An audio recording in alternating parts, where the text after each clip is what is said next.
भगवान श्री कृष्णचंद्र जी अपनी इस माया का रहस्य और माया से मुक्त होने का मार्ग, क्योंकि प्रभु की सिवा कोई माया को जान नहीं सकता, कोई नहीं जान सकता। जिसे प्रभु परिचय करा दें वही जान सकता है। इतनी छलिया है कि आप अपनी आत्मा से भी उतना प्यार नहीं करेंगे जितनी माया से प्यार करेंगे। देखो ना, अनंत जन्म हमारे इसी माया के ही आकर्षण में तो व्यतीत हो रहे हैं। सच्चिदानंद स्वरूप होते हुए भी देह भाव को प्राप्त होकर भोगों में भटकना ये माया की ही प्रियता है। अगर इसके रहस्य को कोई जान पाया है तो प्रभु ने जिसको जनाया है, प्रभु ना जनावे तो कोई जान ही नहीं पा सकता। अनिर्वचनीय है। ऐसी इसकी महिमा माया की है कि बिल्कुल प्रभु के समतुल ही है। जैसे प्रभु अनिर्वचनीय, ऐसे माया अनिर्वचनीय। जैसे प्रभु को सहसा नहीं जाना जा सकता, ऐसे माया को सहसा नहीं जाना जा सकता। ये प्रभुमय है। बस ये भोक्ता भाव जो हमने स्वीकार कर लिया है, यही हमारे साथ छल हो जाता है। कर्ता भोक्ता भाव ही छल हो जाता है। नहीं, माया और प्रभु ये दो नहीं है। बिल्कुल सत्य समझना, दो नहीं है।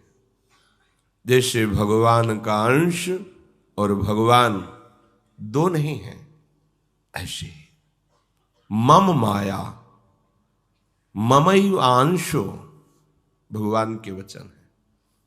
ये भगवत स्वरूप ही है।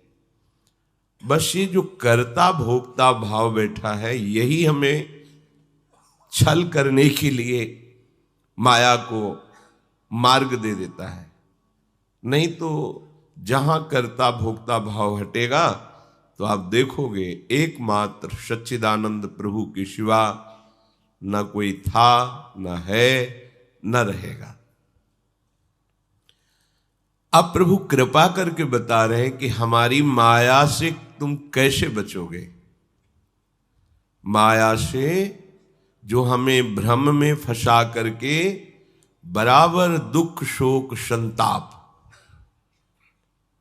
ये गुण और दोष धर्म में फंसाती है, जिसे राग और द्वेष कहते हैं, जिसे हर्ष शोक अनुकूलता प्रतिकूलता कहते हैं। ये इसका धर्म है। इसी धर्म से जाना जाता है कि हम माया से प्रभावित हो रहे हैं। पर जब प्रभावित होंगे तब आप नहीं जान पाएंगे। जब आपकी शुद्ध सात्विक वृत्ति होगी तब पहचान होगी कि अरे अभी तक तो माया में ही मैं फंसा रहा। अपने में गुण धर्म, दूसरों में दोष धर्म, इसकी प्रधानता है माया की। और जब दूसरों में गुण धर्म और अपने में दोष धर्म, यहां से भक्ति प्रारंभ होती है। मैं तृणादपिषु नीचेन, बहुत नीच हूं। क्वाहम तुच्छा परम अधमा प्राण्यो गर्ह कर्म, यहां से भक्ति प्रारंभ होती है। जब तक आप में कुछ गुण दिखाई दे तब तक माया से छले जा रहे हैं। और जब आपको ऐसा लगने लगे मेरे जैसा अधम कौन, पर मेरी प्रियाजू की कृपा है, बस अब यहां से प्रारंभ होता है माया रहित मार्ग। जब तक रागात्मक वृत्ति कोई अच्छा लग रहा है, द्वेषात्मक वृत्ति कोई बुरा लग रहा है, तब तक आपका अंतःकरण त्रिगुणात्मिका माया से प्रभावित है। इससे कैसे बचा जाए, माया के प्रभाव से कैसे बचा जाए, तो स्वयं श्री भगवान कह रहे हैं अभ्यास योग युक्तेन चेतसा नान्यगामिना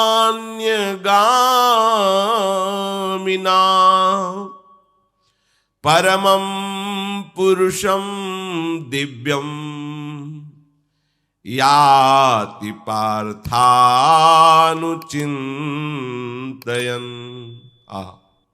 अमृतमयी बात है। श्री भगवान कह रहे हैं, हे प्रथानंदन अर्जुन, तुम मेरे चिंतन का अभ्यास करो। जहां परम पदवी की प्राप्ति की बात आती है, वहां श्री भगवान चिंतन शब्द का प्रयोग करते हैं। बहुत से श्लोकों में चिंतन, चित्त वृत्ति का निरंतर प्रभु में लगे रहना ही चिंतन कहते हैं। इसीलिए अभ्यास शब्द कहा है कि चिंतन होना कठिन होता है। क्रियाएं करने का हमारा सहज स्वभाव बन गया है।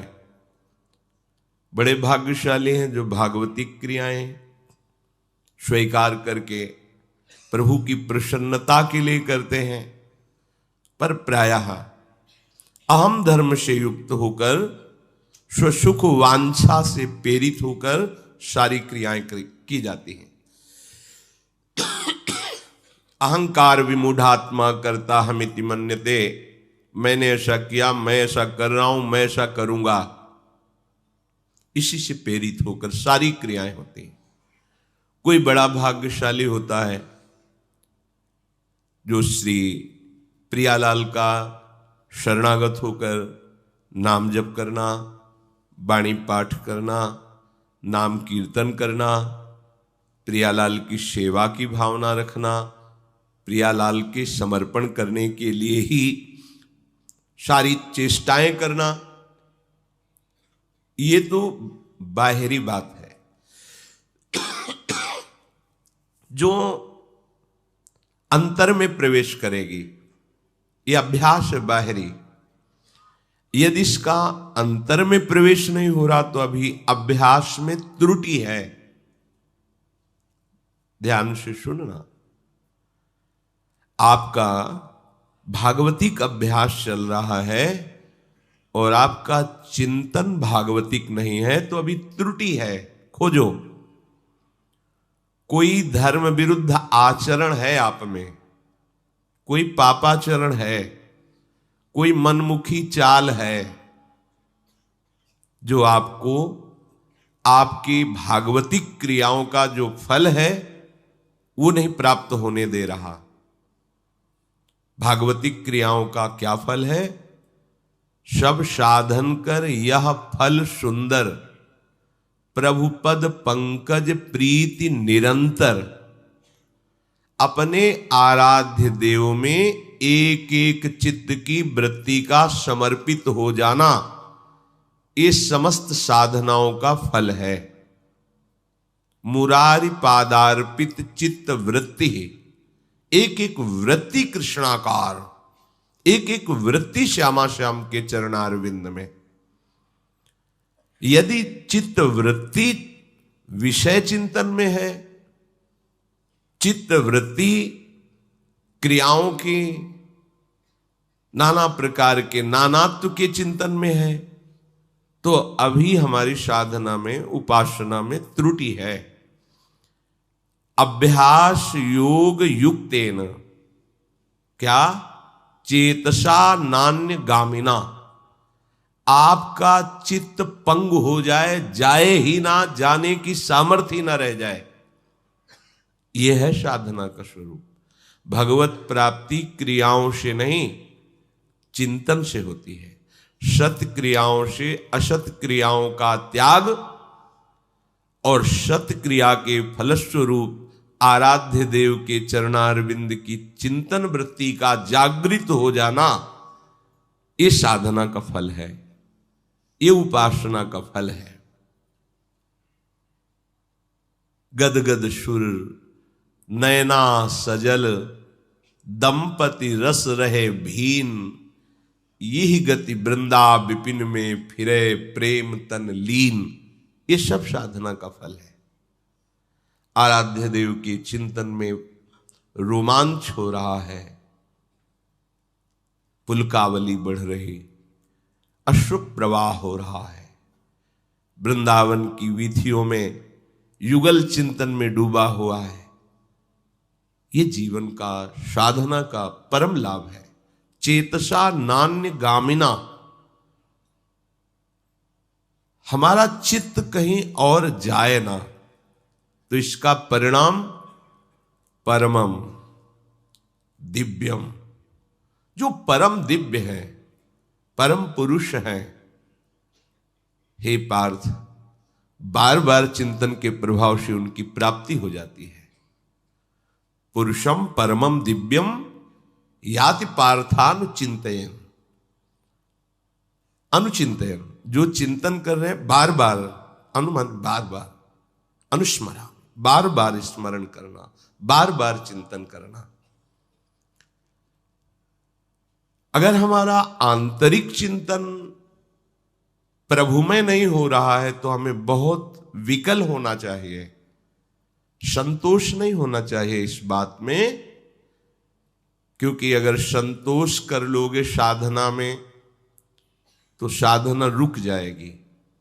संतोष सुख दुख में, जैसी परिस्थिति आई है, चाहे वो सुखद हो या दुखद, जथा लाभ संतोष सदा, काहू सो कछु न चाहोंगो।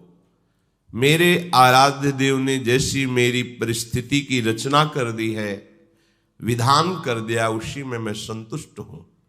ये सुख दुख के लिए, भजन के लिए नहीं। भजन के लिए तो इतनी व्याकुलता चाहिए, तद विस्मरणेन परम व्याकुलते थी।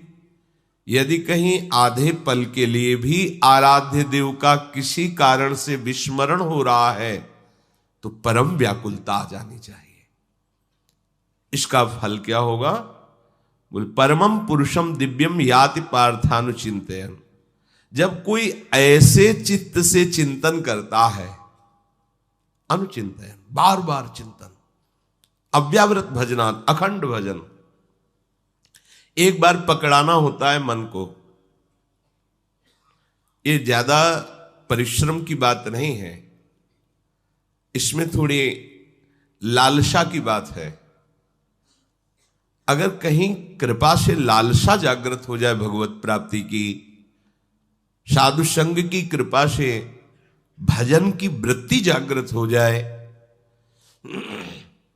हमारा हृदय इस बात के लिए लालायित हो जाए कि अब बहुत समय हो गया, अब तो बस प्रियालाल को ही प्राप्त करना हमारा हृदय का उद्देश्य होगा। इसमें दम है, इसमें सामर्थ्य है कि आपका चिंतन बदल देगी। एक बार इसको पकड़ाना होता है। बहुत कृपा है मन की। जिस मन को धिक्कार दिया जाता है, हम आपको बताते हैं वो बहुत कृपा कर रहा है। उसको पकड़ा दो एक बार नाम, एक बार रूप, एक बार चरणों का आश्रय, एक बार लीला का रसास्वादन, फिर ये जाने वाला नहीं। जैसे हमने इसे विषय सुख पकड़ाया तो इतना प्रयास करने पर भी ये नहीं छोड़ पा रहा, ऐसे ही यदि गुरु कृपा से, भगवत कृपा से एक बार इसे हम नाम पकड़ा दें, बस फिर हमारा काम बन जाएगा। ये छोड़ता नहीं, ये सच्ची बात कह रहा हूं। ये अभी आप पकड़ा नहीं पाए हैं, विषय ही पकड़े हैं, इसलिए आपको लगता है कि भजन में मन नहीं लगता, भजन कैसे होगा, ये तो बड़ा कठिन है। पर हम आपको कह रहे हैं कठिन भजन नहीं है, कठिन है लालसा। ये लालसा यदि जागृत हो जाए श्यामा श्याम से मिलने की, या संसार से मुक्त होने की, या परम सुख प्राप्ति की, और वो पूर्ति होती है भजन से, और भजन की चाह प्रकट हो जाए, हम भजन पकड़ा दे मन को, बस हो गया काम। सच्ची माने, जागते सोते उठते बैठते, शौच में अशौच में, कैसी भी परिस्थिति हो, प्रणाम है मन को, धन्यवाद है मन को कि उसने अपने स्वभाव का बर्ताव यहां भी किया। मन का स्वभाव जिसे पकड़ लेता है और छोड़ने की चेष्टा करने पर भी हम उससे नहीं छुड़ा पाते। यही स्वभाव हमारे काम आ गया। मन की यही वृत्ति हमें निहाल कर दी, इसका स्वभाव हमारे काम आ गया। गुरु कृपा से जब इसको नाम मंत्र पकड़ा दिया गया, कभी कभी मन को प्रणाम करने का बार बार मन होता है। आप कहोगे दो मन होते हैं, हाँ,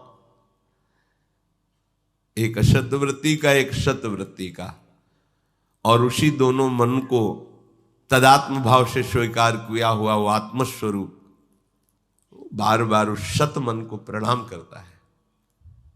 कैसी इसकी वृत्ति है, आश्चर्य होता है। कोलाहल मच रहा है, वो मंत्र को ऐसे जागृत करता है कि एक क्षण के लिए विस्मरण नहीं। न नींद है न जागृत अवस्था है, केवल मंत्र, केवल नाम छाया हुआ है। न सो रहा है न जग रहा है, एक अजीब स्थिति, उन्मनी अवस्था। आप पकड़ाइए तो मन को नाम, घबरा रहे हैं आप, एक बार इससे पकड़ा दीजिए। देखा है, बता रहे हैं आपको कि हम बार बार धन्यवाद देते हैं मन को। जरा सा विक्षेप बर्दाश्त नहीं होता। वही मन जिसको नाम जपना बर्दाश्त नहीं हो रहा था, विषय चिंतन में सुख मान रहा था, उसी मन को गुरु कृपा से जब गुरु मंत्र और नाम पकड़ा दिया और उसने लालसा युक्त होकर पकड़ लिया, अब वो छोड़ता नहीं। सोवत हु रसना रटे राधा कृष्ण सुनाम। नींद में पड़ा तुम्हें उपासक दिखाई दे रहा है पर उसके नाम चल रहा है, क्योंकि मन ने पकड़ लिया। जैसे स्वप्न की रचना मन ही करता है,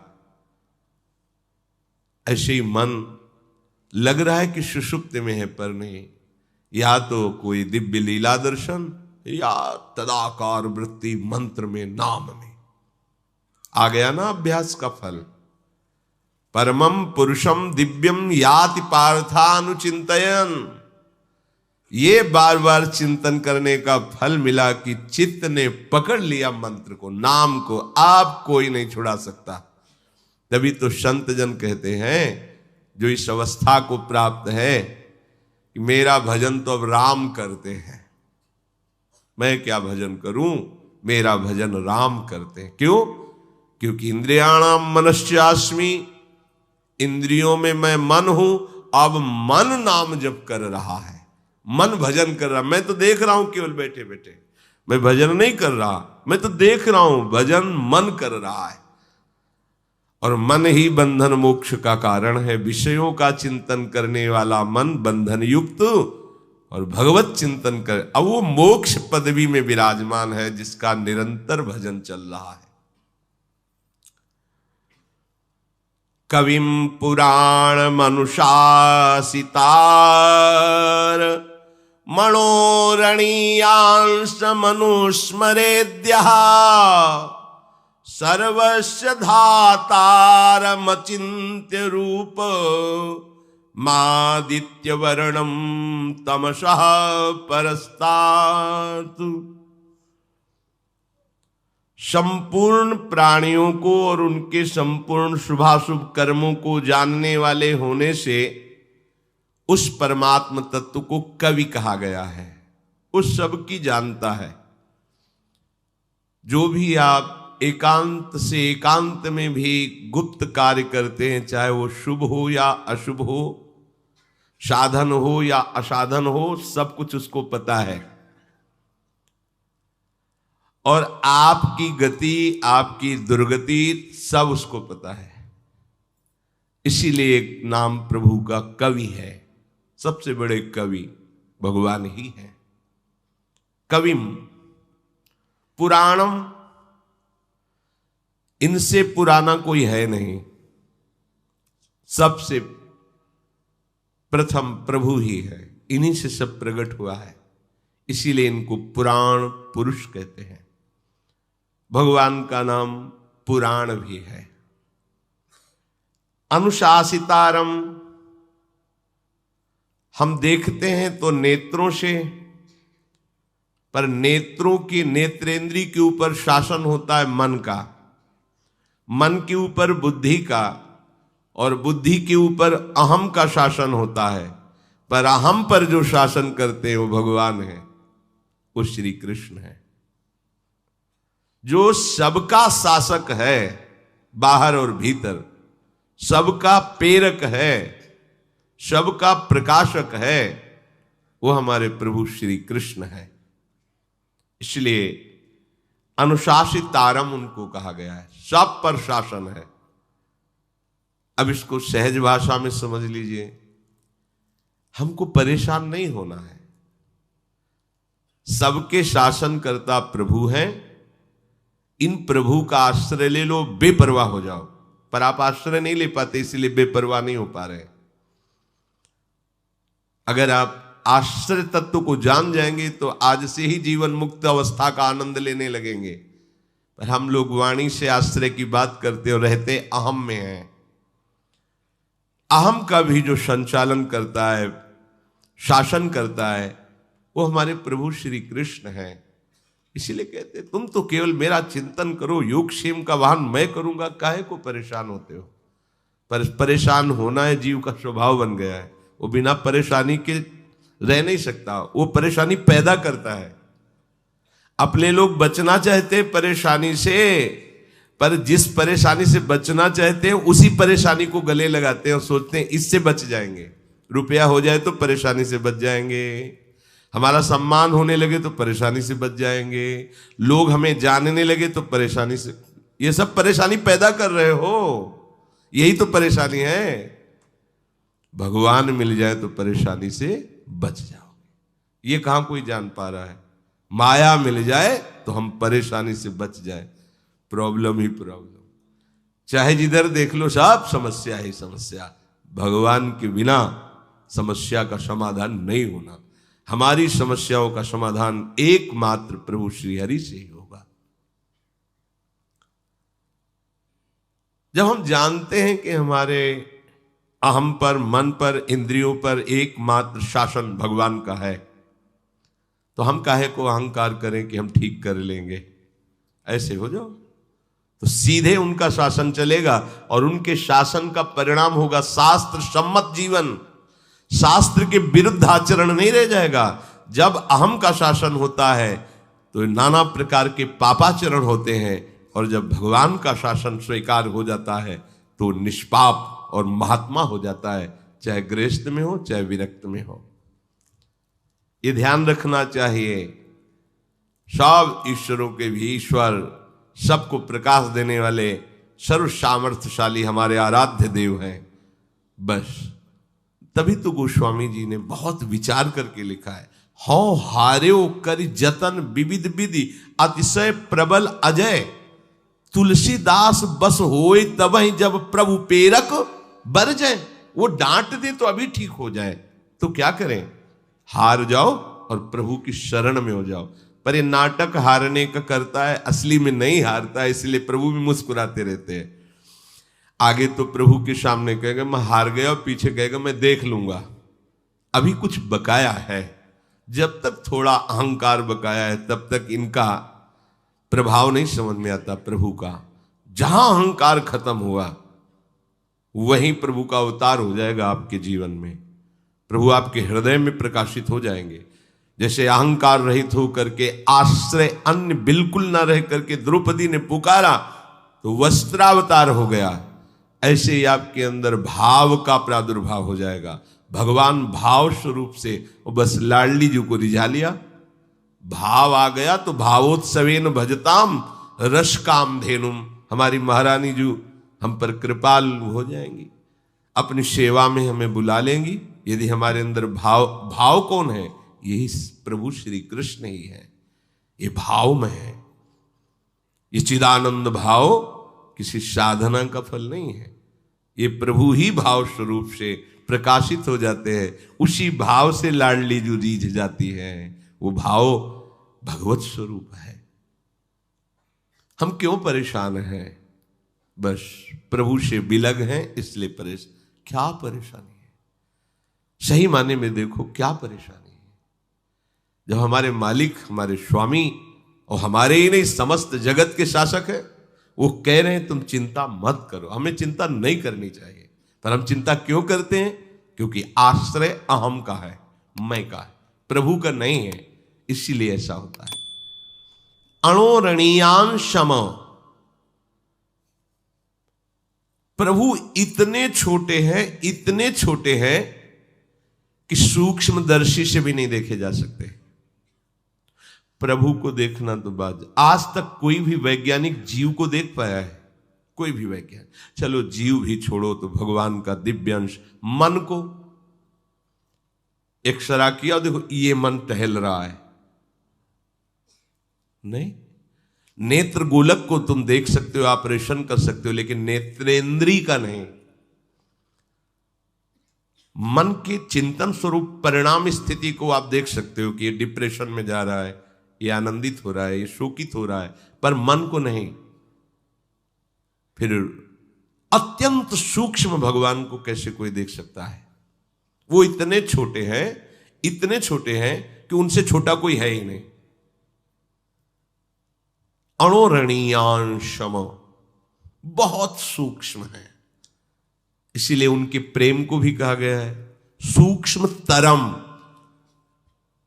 प्रेम तो प्रभु से भी सूक्ष्म है, तभी तो इन सूक्ष्म प्रभु को भी अपने अधीन किए हुए है।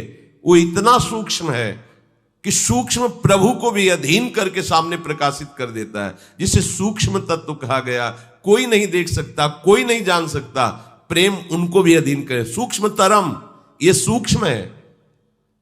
अणोरणीयांशम, लेकिन प्रेम सूक्ष्म तरम, वो इनसे भी सूक्ष्म है, इसलिए इनको भी अधीन कर लेता है। भगवान का एक नाम है भक्ताधीन।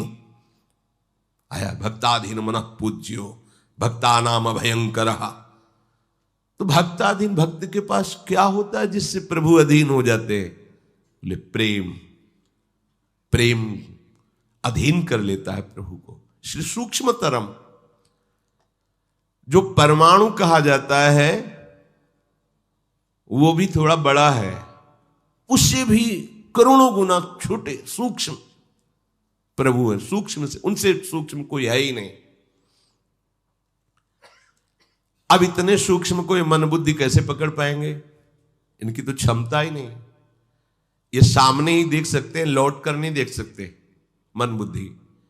ये जहां प्रकाश पड़ रहा है माया को केवल इतनी गति है, लेकिन जो सबका परम प्रकाश है वही आके मन बुद्धि में स्फुरित हो जाता है। ये कृपा है उनकी। नहीं, अतर्क मन बुद्धि की तर्कना से परे है भगवत तत्व। मन बुद्धि तो प्रकृति के कार्य को देख सकते हैं, पर प्रकृति को नहीं पकड़ सकते। तो परमात्मा को कैसे पकड़ सकते हैं? प्रकृति के कार्य बाह्य बस। फिर परमात्मा के एक अंश से प्रकृति प्रकाशित है। जब प्रकृति को ही नहीं पकड़ सकते तो ये परमात्मा को कैसे पकड़ सकते हैं? आज तक किसी ने बताया हो कि ये माया है, हमने पकड़ लिया, माया को हमने पकड़ लिया। सब बोलते हैं माया ने हमें पकड़ लिया, लेकिन पूछो कौन, क्या है स्वरूप माया का, कहां पकड़े हैं? सब बोले माया, माया ग्रसित है इसीलिए ऐसा है। वो उसको बोल रहा है माया, और स्वयं माया ग्रसित है, और दोनों परिचय नहीं जानते कि माया किसे कहते हैं। प्रकृति को ही पकड़ पाना मन बुद्धि की बात नहीं, फिर परमात्मा को पकड़ लेना अत्यंत सूक्ष्म। सूक्ष्मता की अंतिम सीमा श्री कृष्ण है। देखो इसका मतलब क्या हुआ? हम कहीं भी होंगे वहां भी हमारे श्री कृष्ण है। कहीं भी होंगे, कितना निर्भय हो जाओगे जब आप श्री कृष्ण का बल हृदय में धारण करोगे। प्रभु अणोरणीयान क्षमा तो महतो महीयान, इतने बड़े हैं कि इनसे बड़ा कोई है ही नहीं। ये कितने आनंद की बात। हमारा आराध्य देव इतने बड़े हैं कि जैसे एक ये रोम है ना, रोम में एक बिंदु सा दिखाई देता है उसे रोमकूप कहते हैं। भगवान के एक रोमकूप में करोड़ों ब्रह्मांड ऐसे लगे रहते हैं। जैसे गूलर का पेड़ देखो ना तो लाखों करोड़ों गूलर एक डाली में ऐसे छोटी छोटी लाल लाल, और उनके भीतर देखो तो ऐसे पंख वाले भुनगे होंगे छोटे छोटे। हम सब भुनगे की तरह एक एक ब्रह्मांड में है। भगवान के रोमकूप में करोड़ों ब्रह्मांड, ब्रह्मांड निकाया निर्मित माया रोम रोम प्रतिवेद कहे। करोड़ों ब्रह्मांड एक रोम को, इतने बड़े हैं भगवान हमारे, इतने छोटे कि उनसे छोटा कोई है, इतने बड़े कि उनसे बड़ा कोई है। मैं तो महीयान सर्वस्व धातारम। ओहो, अनंत कोटि ब्रह्मांडों को अपने में धारण करते हैं। दिखलावा ते माते अद्भुत रूप प्रचंड रोम रोम प्रतिलागे कोटि कोटि ब्रह्मांड, ब्रह्मांड निकाया निर्मित माया रोम रोम प्रतिवेद कहे। सर्वस्व धातारम, अनंत कोटि ब्रह्मांडों का पोषण करते हैं, धाता है। जैसे माता अपने बच्चों का पोषण करती है, अनंत जीवों का पोषण। देखो ऐसे ऐसे सुंदर रंग बिरंगे पक्षी हैं कि चित्त लुभायमान हो जाए। उनको किसने रंगा? एक ही पक्षी के कई रंग शरीर में है। चोंच ऐसी तो यहां के बाल अलग तो ऐसे अलग, कैसा सुंदर। और सबका भरण पोषण, सबका भरण पोषण अनंत जीवों का। ओहो, धातारम। जब अनंत जीवों का कर रहे हैं तो आपका भी कर रहे हैं। ये भगवान का परिचय देने का मतलब क्या समझ रहे हो? सबसे बड़े कवि अर्थात विद्वान, विद्या संपन्न, ज्ञान संपन्न हमारे भगवान है। पुराणम, सबसे पुराने पूर्वज महान हमारे भगवान है। अनुशासितारम, सब पर शासन, ईश्वरों के भी ईश्वर भगवान श्री कृष्ण का है। जितने भी शास्त्र हैं, गुरु हैं, संत हैं, सबके ऊपर इन्हीं का शासन है। जितने भी अनंत ब्रह्मांडों में जितने गुरुदेव, जितने शास्त्र, जितने संत, जितने महापुरुष, सब पर शासन। कोई भी ऐसा नहीं है जो गुरु कृपा के बिना बोध को प्राप्त हुआ हो। तो सब गुरुओं का गुरु परम गुरु श्री कृष्ण आए। आखिरी में यहीं से शुरू होता है आखिरी, इसीलिए इनको वंदे कृष्णम जगत गुरुम। कोई भी हो, जितने भी शास्त्र हैं सब इन्हीं गुरु की वाणी है। जितने भी गुरुदेव हैं सब इन्हीं की कृपा से अपने स्वरूप को प्राप्त होते हैं। जितने भी संत महात्मा हैं इन्हीं की कृपा कोर से माया मुक्त होकर अपने अपने भाव के अनुसार इनका अनुभव करते हैं। अनुशासितारम, सब पर शासन। ये जानकर हमें प्रफुल्लित होना है कि मेरे स्वामी ऐसे हैं। केवल ऐसा ही नहीं है कि उनको तुम माखन चोर कह दो,